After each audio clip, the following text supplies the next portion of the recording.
muy rápido. Estuve tratando de evangelizar un amigo en el gimnasio donde estaba levantando pesas. Y hablamos muchísimo. Y yo escuchaba sus cosmovisiones acerca de Nueva Era y con mucha paciencia me escuchaba mi cosmovisión acerca de Dios y de la obra redentora de Cristo, pero nunca creo en Cristo él. Pero lo que le impactó más fue el hecho de que nosotros de vez en cuando salíamos a construir casas para los pobres con habitaciones para la humanidad. Y él me preguntó un día, ¿ustedes en verdad se sacrifican todo tu sábado para sudar y gratuitamente para ayudarles a los pobres a construir sus casas? Sí, que vengas a ver. Y él venía muchas veces para trabajar con nosotros porque lo que le impresionó más fue esa obra amorosa, sacrificatoria de los cristianos, observando su conducta ejemplar. Hasta ahora no ha creído, pero eso es nuestra manera y nuestra responsabilidad. Otro ciclo tiene la palabra proclamación. Quizás esta es la parte más difícil porque tenemos tanta timidez y vamos a explicar el tema más adelante. La proclamación se presenta en varias formas. El pastor o predicador, los cristianos que claramente resumen y comunican el evangelio a los que están escuchando. Para la mayoría de los cristianos, esta proclamación se entrega cuando alguien pregunta el motivo de nuestra adoración los domingos, o porque no tomamos venganza, o no nos enojamos cuando nos ofenden, o porque los miembros de nuestra familia parecen quererse. En otras palabras, esa ilustración de la mujer que quedó impresionada por su jefe que asumió la responsabilidad por su error, la hizo preguntarle, ¿por qué? En otras palabras, ¿cuál es tu pensar? ¿Cuál es tu razón? ¿Cuál es tu cosmovisión? Entonces, ese hecho amoroso, misericordioso, abrió la puerta para la proclamación. Es mi punto, y eso sí pasa mucho. Pasa mucho con familias cristianas, porque antier mi esposa y yo estuvimos con una médica, con una cita, y ella entrevistándonos porque tenía que escribir muchísima información. En verdad, casado por más que 45 años, ¿qué pasa? Entonces, ¿estás casada tú? No, es que no, entonces yo temo mucho a casarme. Entonces, la gente queda sorprendida por una cosa tan sencilla como un matrimonio que dure, que es un fenómeno, ¿verdad? Quizás prácticamente sobrenatural. Sí, es sobrenatural en mi caso, sumamente sobrenatural. Pero mi punto es si una familia vive así como casi, pero escasamente como familia cristiana, todo el mundo, wow, ¿qué pasa? Entonces empiezan a investigar y hacen preguntas. Eso ha pasado por toda nuestra vida. Y es un ejemplo nada más de la oportunidad. Si estamos presentes y tenemos oportunidades por nuestro carácter, si es bueno de vez en cuando, tenemos oportunidades para predicar a veces simplemente por la forma en que vivimos. Muy bien, letra C dice persuasión. Entonces ya hemos tocado presencia, proclamación. A veces proclamamos por la forma en que vivimos presentes. Y ahora la persuasión. Todos tenemos preguntas. Algunas preguntas nos inquietan más que otras. Yo sé cuáles me inquietan. Todos aprenderemos cómo responder a ciertas preguntas hasta cierto punto. Otras personas llegarán a ser expertos en otros temas particulares. Y por eso siempre hemos usado el refrán, el evangelista es la iglesia entera, porque un grupo de cristianos puede tener mucho más impacto evangelizando que un solo individuo, porque que los conocimientos son distintos, pero también estamos más familiarizados con algunos textos bíblicos o más temas bíblicos, y más temas en el área de la apologética. La persuasión también incluye la exhortación a arrepentirse y creer. No hemos terminado nuestra tarea en la misión hasta que hayamos dado el llamado. ¿Me entienden?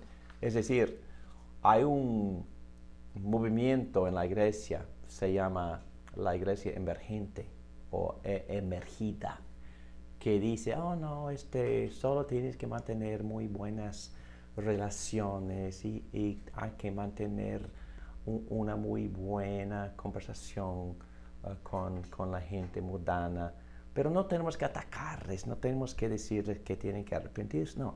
Yo diría que no hemos amado a la persona si no cerramos el caso, si no le invitamos a que se arrepienta, llegar a Cristo, creer en Él. No, es mi responsabilidad, persuadir. Pablo usó la palabra que me gusta mucho en 2 Corintios capítulo 5, y donde él habla mucho del ministerio de reconciliación que Dios nos ha dado como embajadores de Cristo. Y él dice que basado en este ministerio dado, nosotros le regamos que se arrepientan. Entonces, literalmente hablando, yo he hecho en algunos casos cuando he estado luchando con personas que en verdad no querían arrepentirse, no querían obedecer ni un consejo saludable, obvio, lógico. A veces me he arrodillado antes, por favor, que se arrepientan, porque usted se va a destruir. Entonces, por favor, está en peligro. No, Pablo así hablaba, persuadiendo. Recuerdo cuando estuve testificando ante el rey Agripa, que dijo Agripa, Pablo, casi me has persuadido a ser cristiano. Usó esa palabra, persuasión. No, tenemos que al fin de cuentas persuadir con la vida, pero también persuadir con las palabras, obedeciendo. Que me fascina que el apóstol Lucas, al final de su evangelio, dice que tenemos que ir predicando arrepentimiento y perdón. Arrepentimiento y perdón. No, nuestra responsabilidad. No estoy hablando de ser agresivos, no, tampoco. Bueno, es otro caso, pero no estoy defendiendo la agresividad ni portarnos ofensivamente, no. Pero estoy hablando de la necesidad de con amor, con mucho tacto, mucha ternura, hay que invitarle, rogarle a que se arrepienta y conocer a Cristo. Seguimos hablando de los motivos para la misión. En verdad es necesario que tengamos los motivos correctos, adecuados y bíblicos para empujarnos a participar en este ministerio que en verdad a veces nos da miedo. Hay muchas razones por las cuales no participamos en la misión de la iglesia y vamos a considerar algunas de estas razones en este momento. La A dice la falta de convicción. Hay un refrán que dice que el que no queda convencido no convence a nadie. En otras palabras, si no estoy convencido de las verdades del Evangelio, ¿cómo es que yo pueda convencer a otra persona a tener esta convicción? No, es que es imposible, no lo voy a hacer, no voy ni a arrancar la conversación. Entonces, para animarles, en otros cursos, principalmente el gran curso sobre el pacto de gracia, aprendimos de que el tema principal de la Biblia se podría decir que es la seguridad de fe.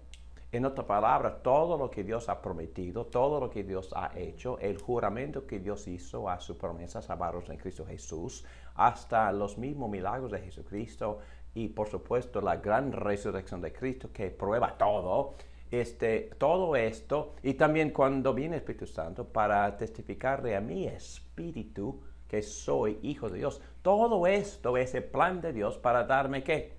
La seguridad de fe. Si no tengo seguridad de fe, no voy a tratar de convencerle a otra persona a que tenga la seguridad de fe. Imposible. Entonces, yo tengo que trabajar con mí mismo primero. Tengo que enfocarme en lo que es el Evangelio de la gracia para poder aplicar ese Evangelio a mi propio corazón primero, para que yo me quede bien convencido de que Dios me ama, me acepta, me perdona. Y si tengo esta convicción en mi corazón, internamente hablando, entonces estoy listo para empezar a tratar de convencerle a otra persona a que tenga esta convicción que yo tengo. Muy bien, falta de conocimiento. En verdad, a veces no sabemos qué decir. No sabemos qué decir porque no hemos estudiado el Evangelio. No hemos formado en nuestra mente una manera sencilla o larga, más complicada, que es el caso, para compartir esas verdades con otras personas. Y esta clase no es para darles a ustedes ese bosquejo, ese contenido, pero algunos de ustedes usan un método que se llama malas noticias, buenas noticias. Otras personas usan un método que se llama evangelismo explosivo. Yo aprendí ese bosquejo hace décadas y lo he usado en docenas, si no cientos de ocasiones. Y bueno, otros que han usado lo que se llama los 4 leyes espirituales por cruzadas estudiantiles para Cristo. Hay muchos bosquejos para poder compartir. Uno que me gusta más y que también usaba como adolescente y uso muy a menudo hoy son los 4 puntos que son la creación, la caída, la redención y la consumación. Bajo esos 4 puntos uno puede compartir el contenido completo del Evangelio. Pero lo más importante para cada discípulo es que aprenda algún sistema, algún contenido, algún bosquejo, o por lo menos memorizar muchos textos bíblicos para que el Espíritu Santo le puede guiar para compartir. Entonces, falta de conocimiento es una razón por la cual mucha gente no comparte su fe. Falta de experiencia. Bueno, experiencia en muchas áreas, experiencia con Cristo. Entonces, si uno no ha desarrollado su intimidad con Cristo, entonces no tiene nada para compartir. Experiencia en compartir su fe. Si una persona nunca ha compartido su fe, por supuesto va a tener mucha timidez. Entonces, algunas personas tienen lo que se llama una timidez natural. Y bueno, muchos no me creen, pero David Morán también tiene esa tendencia, esa naturaleza muy tímida. Y uno de mis textos favoritos es de 2 Timoteo capítulo 1, versículo 7, que dice que Dios no me ha dado un espíritu de timidez o de miedo, sino un espíritu de poder, de amor y de dominio propio. Eso me cubre todo, ¿verdad? Espíritu de amor, y vamos a tocar esa motivación al ratito, pero si no amo a la persona perdida, entonces me falta motivación para compartirle el Evangelio. Entonces, el Espíritu Santo me puede dar, es decir, denuedo, o es decir, valentía. Y eso también vendrá del Espíritu Santo. Hace un ratito estuvimos conversando entre nosotros acerca de que la autoridad misma de Cristo también nos llena de valentía. Y recordando las palabras de Jesucristo en capítulo 28, al final del capítulo, cuando Jesús dijo, toda autoridad me ha sido dado a mí. Entonces, autoridad en el cielo, en la tierra, por lo tanto vayan. Entonces, cuando nosotros entendemos y sentimos la autoridad detrás de nosotros, que somos enviados por el Rey de Reyes, el Rey del universo que está sentado en su trono, y no estamos ahí para representarnos a nosotros mismos, sino al Rey, Creador y Salvador. Entonces eso también nos empuja, nos motiva y nos da valentía y denuedo, porque estamos representando a una persona de suma importancia, ¿verdad? Entonces, falta de motivos apropiados, es decir, nunca hemos estudiado quizás lo que de verdad motiva al discípulo a compartir su fe. Ahora, número 2, vamos a tocar lo que se llaman los motivos bíblicos y vamos a considerarlos en orden y en el orden ascendente. En otras palabras, la A es sumamente importante, pero no tan importante como la C, ¿ok? Entonces vamos a empezar con el amor. El amor es importante y nos motiva. El amor por y obediencia a Cristo. En otras palabras, yo amo a Cristo, quiero respetarlo, yo quiero obedecerlo porque lo amo. Entonces, la obediencia, el mandato también es una motivación, pero lo que me motiva es que yo amo al que me ha mandado. Cristo es nuestro Señor, a quien debemos obedecer. 1 Corintios capítulo 6, versículo 20 y 7, 23, dice así: fueron comprados por un precio. Nosotros fuimos comprados por un precio, el precio precioso de la sangre de Jesucristo. Por tanto, honren con su cuerpo a Dios. Honramos a Dios porque fuimos comprados. Ustedes fueron comprados por un precio. No se vuelvan esclavos de nadie. Entonces, porque Cristo nos redimió con su sangre, nos compró con su sangre. Amén. Nosotros pertenecemos a Cristo, mi cuerpo pertenece a Cristo, amén, mi mente pertenece a Cristo, mis oportunidades pertenecen a Cristo. Es por amor a Cristo, por deseo de obedecer a Cristo, que yo voy en obediencia a Cristo evangelizando. Amamos a Cristo, por lo tanto queremos obedecerle. 2 Corintios capítulo 14. El amor de Cristo nos obliga. El amor de Cristo. Y algunos expositores dicen, ¿es el amor para Cristo o el amor que nosotros recibimos de Cristo? ¿Quién sabe? Pero la respuesta es quizás ambas cosas. Amor de Cristo, amor para Cristo. El amor de Cristo me obliga, porque estamos convencidos de que uno murió por todos y por consiguiente todos murieron. Amor me motiva. Amor para mi Cristo. El amor y la compasión por las personas. Es decir, amo a Cristo, pero también amo a mi prójimo. Amar a mi prójimo significa buscar y servir el bien mayor de mi prójimo. ¿Y cuál es ese bien mayor? El bien más alto. ¿Qué es el regalo más precioso, más valioso que le puedo dar a mi prójimo? Amarlo. Sí, pero ¿qué es lo que yo le puede ofrecerle, darle? La palabra de Dios, la predicación del El Evangelio, la vida eterna. Entonces eso me motiva. En verdad, cuando he estado en la presencia de una persona y tengo cierta timidez, es que lo que me quita la timidez es pensar en la necesidad de aquella persona. No estoy aquí para ser aplaudido. No estoy aquí para recibir nada.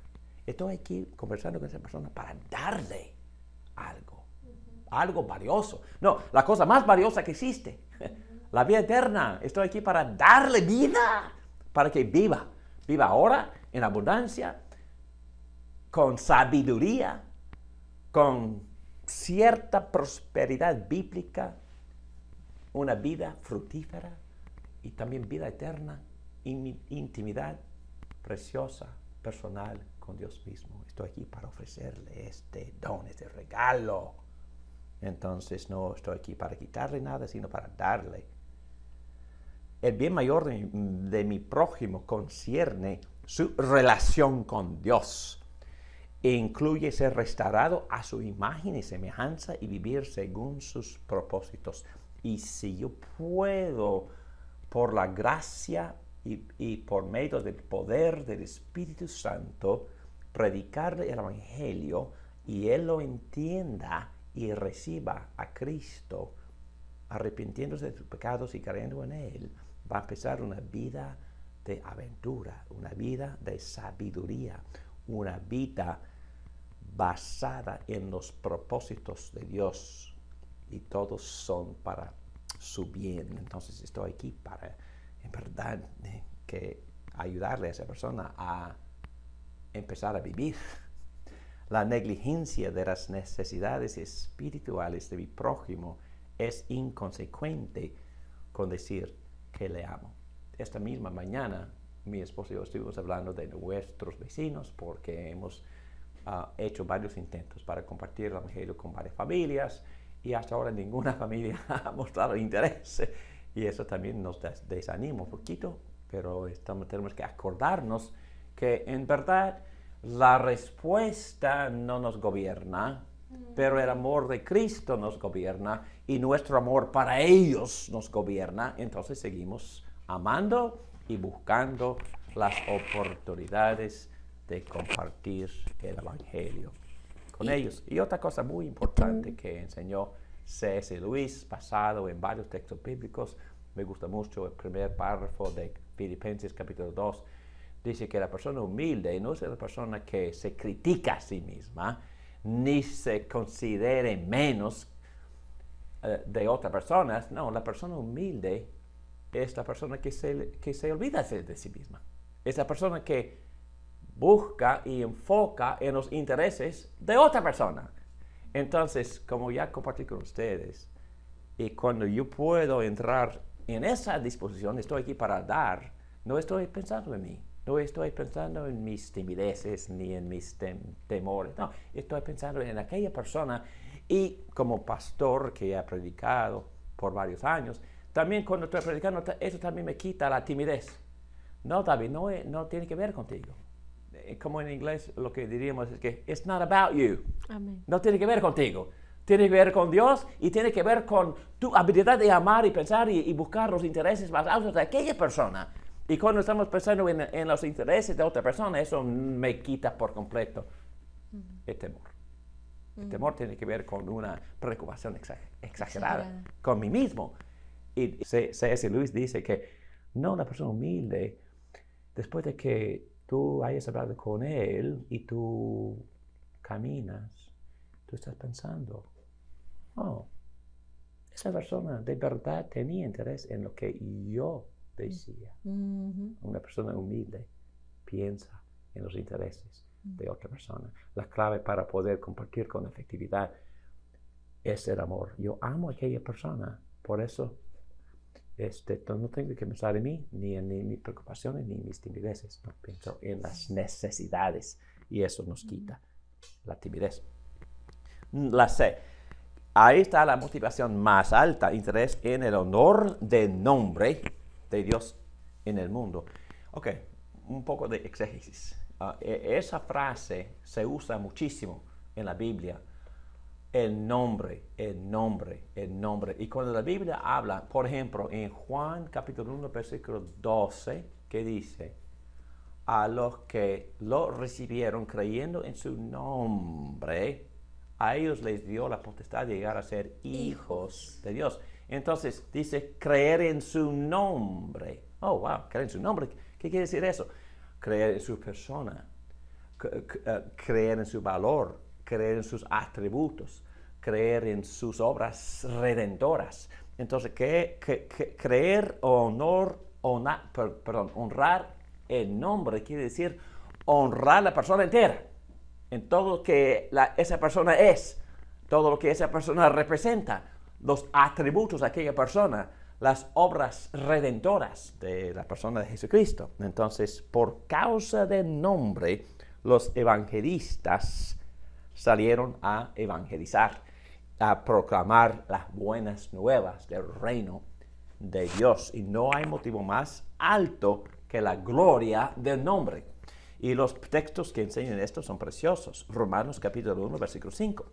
Por medio de él y en honor a su nombre, Pablo dice, recibimos el don apostólico. ¿Qué es el don apostólico? ¿Qué significa esa palabra apóstol? Significa enviado, una persona enviado.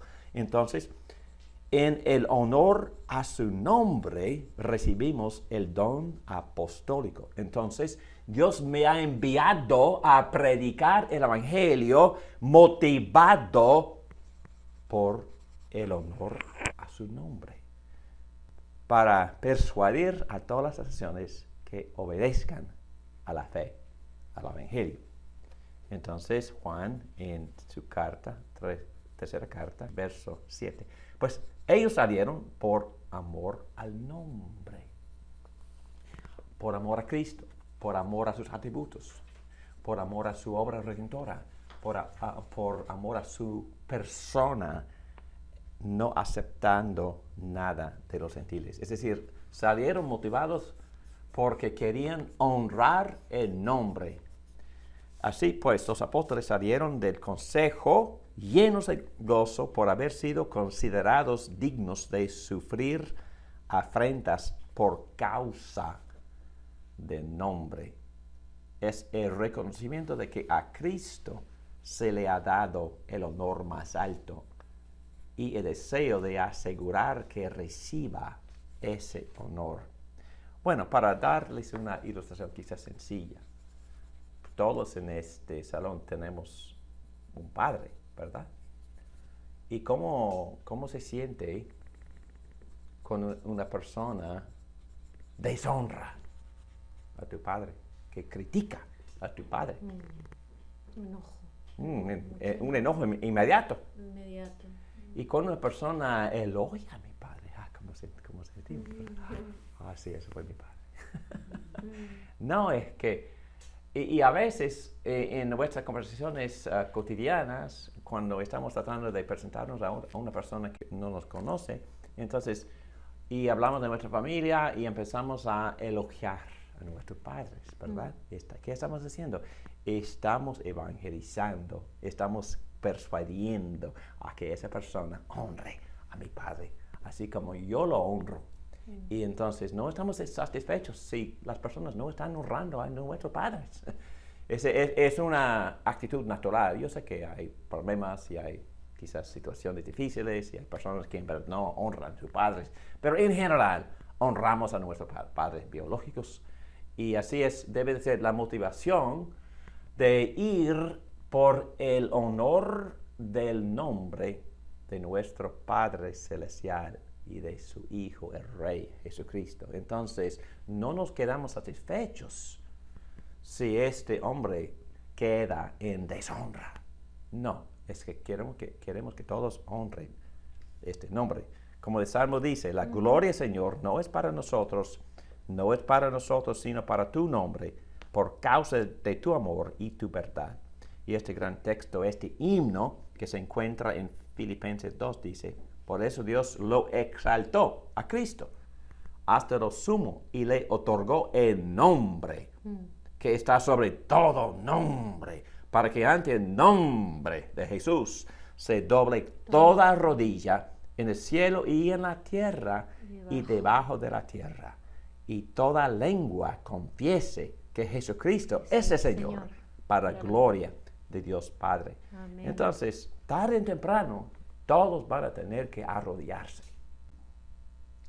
Y el motivo número uno para evangelizar es para que esa persona se arrodille ya, antes de que sea tarde.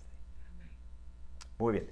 Dios es celoso y por este honor. Y es apropiado que Dios sea celoso por su propio nombre, porque no hay nombre más alto que el de Él. Y algunas personas cuestionan esta disposición de parte de Dios, pero no es un problema, porque en verdad si Dios es perfecto, si Dios es amor perfecto, si Dios es santo, si Dios en verdad es el único, eterno, todopoderoso, si Dios es bueno, si Dios es bondadoso, si Dios siempre hace lo perfecto, entonces es para el beneficio de todo el mundo honrar la perfección, ¿verdad? Es honrar el amor.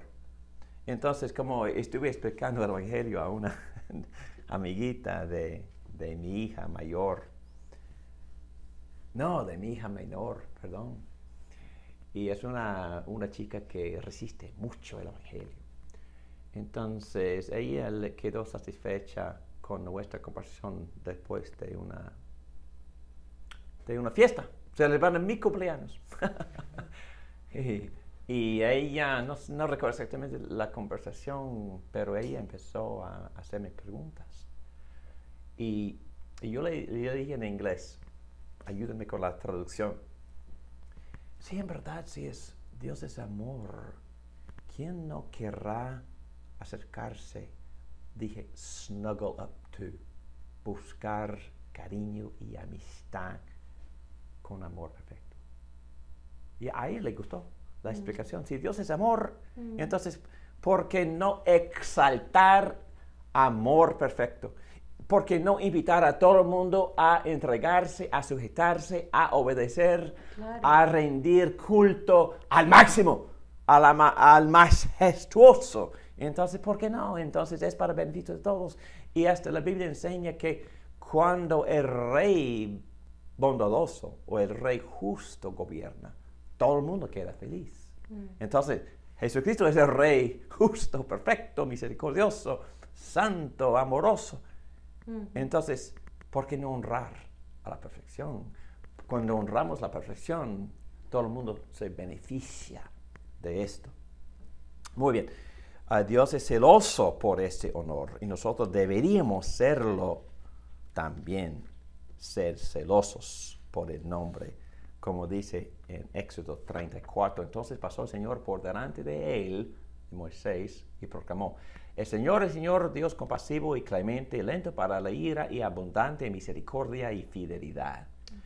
Isaías 57. ¿Por qué lo dice el exceso y sublime que el que vive para siempre, cuyo nombre es santo? Yo habito en un lugar santo y sublime, pero también con el contrito y humilde de espíritu, para reanimar el espíritu de los humildes y alentar el corazón de los quebrantados. Hay un texto muy famoso en Isaías 42, versículo 8, donde el Señor dice: yo soy el Señor, ese es mi nombre. No entrego a otros mi gloria. No entrego a otros mi gloria, ni mi alabanza a los ídolos. Wow, Dios es celoso por su nombre. ¿Y por qué no? Porque Él es el perfecto, el santo, el exaltado. Y nosotros también debemos tener esta misma compasión y celos por el nombre. Amén. Ya que hay un solo Dios, Dios tiene celos santos e intolerancia de dioses rivales que roban nuestro afecto. Los celos de parte de Dios para la exclusividad son santos, legítimos y rectos.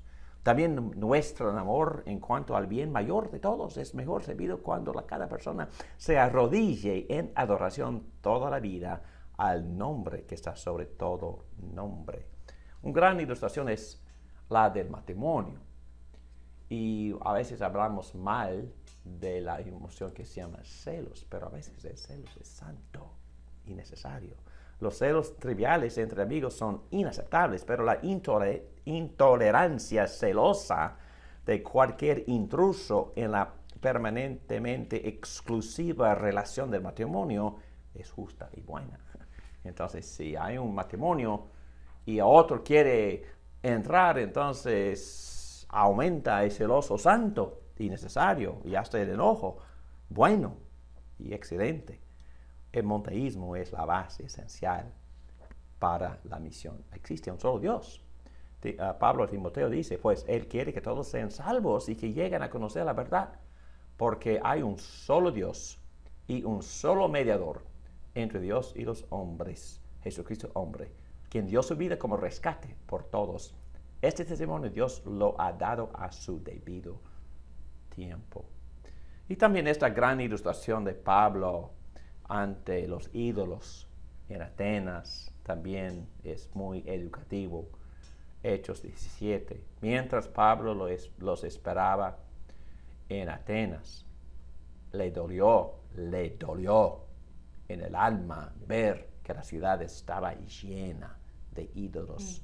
Así que discutía en la sinagoga con los judíos y con los griegos que adoraban a Dios, y a diario hablaba en la plaza con los que se encontraban por allí. Y esa palabra en griego es muy fuerte. Significa que Pablo quedó sumamente agitado. ¿Agitado por qué? porque había tanta idolatría, porque la gente de esta ciudad es que ignorantemente no adoraban el nombre majestuoso y santo, exaltado del Creador y el Redentor.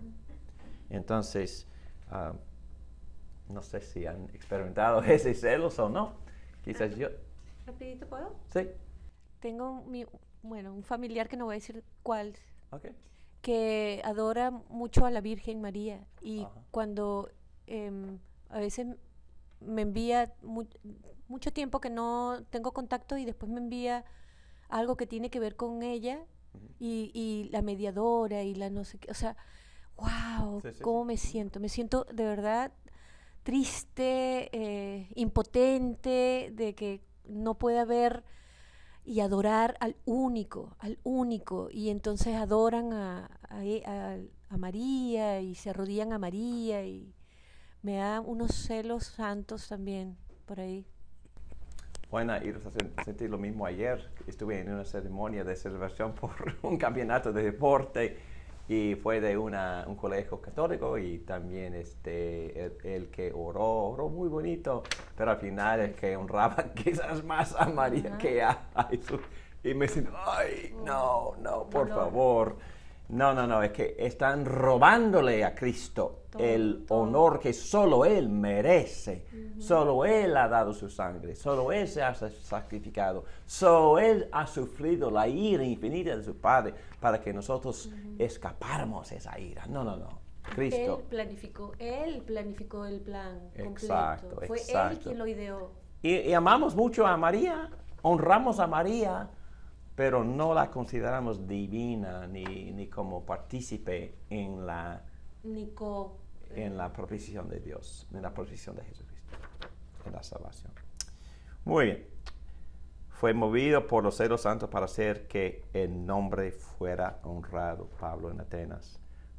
Bajo control del Espíritu Santo, Pablo convirtió su consternación en diálogo amoroso. Es lo que tenemos que hacer nosotros. Y tuvimos que hacer eso también durante un proceso de presentar a la centralidad y la exaltad de Jesucristo durante varias semanas en estudios bíblicos con la gente no creyente.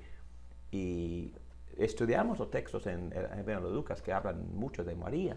Y creo que le damos el respeto apropiado a María, pero el resto del estudio bíblico tratamos de presentar la particularidad, la divinidad, la importancia única de Jesucristo en toda su gloria con los pasajes del resto del Evangelio de Lucas. Entonces Pablo convirtió su consternación en diálogo amoroso, paciente y respetuoso con los atenienses. Y es lo que nosotros tenemos que hacer también, aprender a respetar las creencias de otros, pero al mismo tiempo con mucha amabilidad tratar de explicarles acerca de la particularidad y lo particular, lo único de Jesucristo. Y por supuesto, es muy recomendable que pensemos con la resurrección. Si Cristo en verdad es divino, llegar a ser hombre, viviendo perfecto, murió y resucitó bajo su propio poder, cosa que él había profetizado varias veces. Y bueno, a veces eso es convincente porque ningún otro fundador de ninguna religión tiene ese tipo de credencial, la resurrección de entre los muertos. Entonces tenemos que aprender, y estoy tratando de aprender a compartir con mucha paciencia, amabilidad del Evangelio, pero al mismo tiempo insistir en que Jesucristo queda en una clase por sí sola. Muy bien. Entonces, el tema que consideramos para concluir la misión de la iglesia, dice la meta de la misión es la adoración. En otras palabras, evangelizamos o discipulamos por falta de adoración. ¿Recuerdan las palabras de Jesucristo cuando estuvo hablando con la samaritana? Dice que el Padre está buscando a quienes verdaderos adoradores que lo adoren en espíritu y en verdad. Entonces él mismo estaba evangelizándola porque quería convertirla en una verdadera adoradora de Dios, ¿verdad? Y nosotros hemos hablado de muchas cosas, pero el discípulo, por supuesto, sobre todo, es el que adore a Dios con todo su corazón, toda su mente, toda su energía. El hombre que enfatiza mucho esta meta es el pastor John Piper, que escribió su libro sobre este tema. Ya se ha visto que el celo por la gloria de Dios es la motivación para la misión. Como el Salmo dice, alaben al Señor naciones todas. Entonces, me gustan mucho esos salmos porque en un sentido son salmos evangelísticos, salmos que imploran a las naciones a que adoren a Dios verdadero. Pueblos todos, cántenle alabanzas al Señor de señores. Bueno, la adoración entonces es la meta de la misión. Las misiones no son la meta última de la iglesia. La adoración es. Son palabras de John Piper. Las misiones existen porque la adoración no existe. La adoración es lo último, no las misiones, porque Dios es el último, no el hombre. Cuando termine la era actual y millones de los redimidos se arrodillen ante el trono de Dios, las misiones ya no existirán. Son una necesidad temporal, pero la adoración perdura para siempre. Por lo tanto, la adoración es el combustible y la meta de las misiones. Es la meta de las misiones porque en las misiones simplemente buscamos traer a las naciones al pleno disfrute de la gloria de Dios. La meta de las misiones es el regocijo de los pueblos en la grandeza de Dios. El Señor es Rey. Regocíjense la tierra. Alégrense las costas más remotas.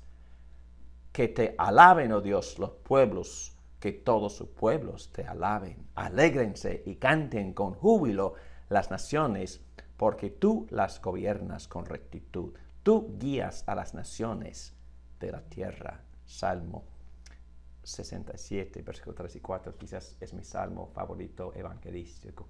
Yo amo este salmo, el salmo de la gran comisión. Pero la adoración también es el combustible de las misiones.